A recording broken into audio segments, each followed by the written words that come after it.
નમસ્કાર. ગુજરાત રાજ્યની સેવામાંથી સેવાનિવૃત્ત થયેલ દરેક પેન્શનધારક મિત્રો, નિવૃત્ત કર્મચારી મિત્રો, ભાઈઓ તથા બહેનો, સ્વાગત છે આપનું આપણી આ યુટ્યુબ ચેનલ ભાવેશ મકવાણા ન્યૂઝમાં. તો સૌથી પહેલાં બધાને જય શ્રી કૃષ્ણ, જય માતાજી, હર હર મહાદેવ. તો મિત્રો, ગુજરાત સરકારે બેઠક બાદ 50% પેન્શન વધારાને આપી દીધી છે મંજૂરી. તો મિત્રો, પેન્શનરો માટે આજ કી શામ સુહાની. તો મિત્રો, સાંજના સમાચારમાં આપણે ખૂબ સરસ મજાની વાત કરવાના છીએ, એટલે વિડીયો તમે ખાસ અંત સુધી જોઈ લેજો. તો વાત કરીએ તો આપણે બધા આપણા જીવનનો મોટો ભાગ સખત મહેનતમાં વિતાવીએ છીએ. તો સવારથી સાંજ સુધી દોડધામ, જવાબદારીઓનો ભાર અને આવતીકાલની ચિંતાઓ, એ બધું આપણા જીવનનો એક ભાગ છે. પરંતુ નિવૃત્તિ પછી જીવન કેવું હશે, આ પ્રશ્ન દરેક કામ કરતા વ્યક્તિના મનમાં રહે છે. જો તમે પણ વર્ષોથી કામ કરી રહ્યા છો અને પેન્શનની ચિંતા કરી રહ્યા છો, તો હવે તમારા માટે એક મોટા સમાચાર આવ્યા છે.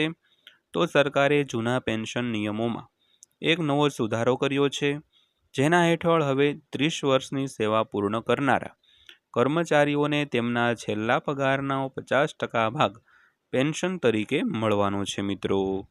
તો મિત્રો, ખૂબ સરસ મજાની આગળ વાત કરી તેમ આપણે પોતાની જિંદગી જીવવા માટે અને જવાબદારીઓ પૂરી કરવા માટે રાત દિવસ ખૂબ મહેનત કરતા હોઈએ છીએ. તો નિવૃત્તિ પછીનું જીવન કેવું હશે, તે પ્રશ્ન દરેક કર્મચારીના મનમાં થતો હોય છે.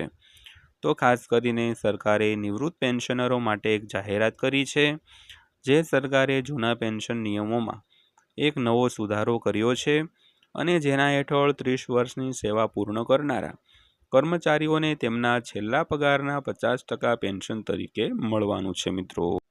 તો સરકારના આ નવા નિયમ હેઠળ કોઈ પણ કર્મચારી જે 30 વર્ષની સેવા સતત કરી હોય અને નિવૃત્તિ પછી તેના છેલ્લા પગારનો અડધો ભાગ પેન્શન તરીકે આપવામાં આવશે. તો આનો અર્થ એ થયો કે જો તમારો છેલ્લો પગાર 60,000 રૂપિયા છે, તો નિવૃત્તિ પછી તમને દર મહિને 30,000 રૂપિયાનું પેન્શન મળશે. અને આ ફેરફારથી ખાસ કરીને તે કર્મચારીઓને રાહત મળી છે, જેઓ લાંબા સમયથી આ યોજનાને પુનઃસ્થાપિત કરવાની માંગ કરી રહ્યા હતા મિત્રો. તો મિત્રો, ખાસ કરીને જે પણ કોઈ કર્મચારીએ 30 વર્ષની સેવા પૂર્ણ કરી હોય અને તેમના નિવૃત્તિનો જે અડધો ભાગ એટલે કે પેન્શન તરીકે લેતા હોય, તો ઉદાહરણ તરીકે જોઈએ તો તમારો છેલ્લો પગાર જો 60,000 રૂપિયા હોય, તો તમને નિવૃત્ત થાવ ત્યારે 30,000 રૂપિયાનું પેન્શન જે દર મહિને મળવાપાત્ર થતું હોય. તો આ ફેરફારથી ખાસ કરીને તે કર્મચારીઓને રાહત મળી છે, જેઓ લાંબા સમયથી આ યોજનાને પુનઃસ્થાપિત કરવાની માંગ કરી રહ્યા હતા મિત્રો. તો ત્યારબાદ વાત કરીએ તો આ યોજના કેમ ખાસ છે તેના વિશે. તો જૂની પેન્શન યોજના ઘણા વર્ષો પહેલાં બંધ કરવામાં આવી હતી અને તેના સ્થાને નવી પેન્શન યોજના એટલે કે NPS લાગુ કરવામાં આવી હતી. તો જેમાં પેન્શનની રકમ બજારના વધઘટ પર આધારિત હતી. આના કારણે ઘણા કર્મચારીઓ નિવૃત્તિ પછી આર્થિક રીતે અસુરક્ષિત અનુભવતા હતા. તો હવે આ નવા નિયમથી કર્મચારીઓને કાયમી અને વિશ્વસનીય પેન્શનનો લાભ મળશે અને આનાથી તેમનું વૃદ્ધાવસ્થામાં માત્ર નાણાકીય સહાય જ નહીં, પણ માનસિક શાંતિ પણ મળવાની છે મિત્રો. તો મિત્રો, ખાસ કરીને જૂની પેન્શન યોજના એ શા માટે મહત્ત્વની છે તેની વાત કરી. તો પેન્શનની રકમ છે તે બજારના વધઘટ ઉપર આધાર રાખતી હોય છે NPSની માલપા. તો આ જે OPS છે તેમાં એક સ્થિર અને નિશ્ચિત આવક મળતી હોય અને તેને લીધે કર્મચારીઓ નિવૃત્તિ પછી આર્થિક રીતે અસુરક્ષિત અનુભવતા હતા. તો હવે આ નવા નિયમથી કર્મચારીઓને જે કાયમી અને વિશ્વસનીય પેન્શનનો લાભ મળવાનો છે અને આનાથી તેમના વૃદ્ધાવસ્થામાં માત્ર નાણાકીય સહાય જ નહીં, પરંતુ માનસિક શાંતિ પણ મળવાની છે મિત્રો. ત્યારબાદ વાત કરીએ તો કયા કર્મચારીઓને લાભ મળશે. તો આ લાભો મુખ્યત્વે સરકારી અને અર્ધ સરકારી સંસ્થાઓમાં કામ કરતા કાયમી કર્મચારીઓને આપવામાં આવશે. તો શરત એ છે કે તેઓ 30 વર્ષની સતત સેવા પૂર્ણ કરી હોય.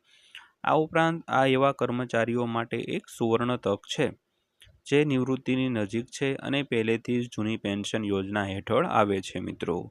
તો મિત્રો, ખાસ કરીને વાત કરી તેમ આ લાભ છે તે સરકારી અને અર્ધસંસ્કારી સંસ્થાઓમાં જે પણ કાયમી કર્મચારીઓ કામ કરતા હોય તેવા તમામને લાગુ પડવાનો છે અને શરત એ છે કે તેઓએ 30 વર્ષની સતત સેવા પૂર્ણ કરી હોય અને આ ઉપરાંત એવા કર્મચારીઓ માટે એક સુવર્ણ તક છે જે નિવૃત્તિની નજીક છે અને પહેલેથી જ આ જૂની પેન્શન યોજના હેઠળ આવી રહ્યા છે મિત્રો। ત્યારબાદ જોઈએ તો આર્થિક અને સામાજિક અસર વિશે। તો જ્યારે કોઈ કર્મચારીને નિવૃત્તિ પછી તેમના પગારનો અડધો ભાગ પેન્શન તરીકે મળે છે ત્યારે તે તેના જીવનને સુરક્ષિત બનાવે છે એટલું જ નહીં પરંતુ તેમને સમાજમાં માન અને સ્થિરતા પણ આપે છે। તો વૃદ્ધાવસ્થામાં આર્થિક મુશ્કેલીઓ ટાળવામાં અને આરોગ્ય, ઘર અને પરિવારની જવાબદારીઓ પૂર્ણ કરવામાં આ એક પેન્શન ખૂબ જ મહત્વપૂર્ણ ભૂમિકા ભજવશે મિત્રો। તો મિત્રો આ જે નિશ્ચિત પેન્શનની રકમ મળશે તે દરેક પેન્શનરોને પોતાની જે વૃદ્ધાવસ્થામાં આર્થિક મુશ્કેલીઓ પડતી હોય તેમને ટાળવામાં અને આરોગ્ય તેમજ ઘર અને પરિવારની જે જવાબદારીઓ હોય તે પૂર્ણ કરવામાં ખૂબ જ મહત્વપૂર્ણ ભૂમિકા ભજવશે। અને જ્યારે કોઈ કર્મચારીને નિવૃત્તિ પછી તેમના પગારનો અડધો ભાગ પેન્શન તરીકે મળે છે ત્યારે તે તેમના જીવનને સુરક્ષિત બનાવે એટલું જ નહીં પરંતુ તેને સમાજમાં માન અને સ્થિરતા પણ આપી શકે મિત્રો। ત્યારબાદ વાત કરીએ તો આ પગલું લાખો કર્મચારીઓની અપેક્ષાઓ પૂર્ણ કરે છે જેઓ લાંબા સમયથી કાયમી પેન્શનની માંગ કરી રહ્યા છે। તો આ ફક્ત તેમના માટે નાણાકીય સુરક્ષા કવચ જ નહીં પરંતુ તેમના જીવનભરના પરિશ્રમની માન્યતા પણ છે મિત્રો। તો મિત્રો આ હતી આજની માહિતી પસંદ આવી હોય, વિડીયો સારો લાગ્યો હોય તો વિડીયોને લાઇક કરજો અને આવા જ વિડીયો રોજે રોજ જોવા માટે આપણી આ ચેનલ સબસ્ક્રાઈબ કરી લેજો મિત્રો। તો ફરીવાર પાછા મળીશું એક નવા વિડીયો સાથે, નવી માહિતી સાથે। ત્યાં સુધી સૌને જય હિન્દ, વંદે માતરમ।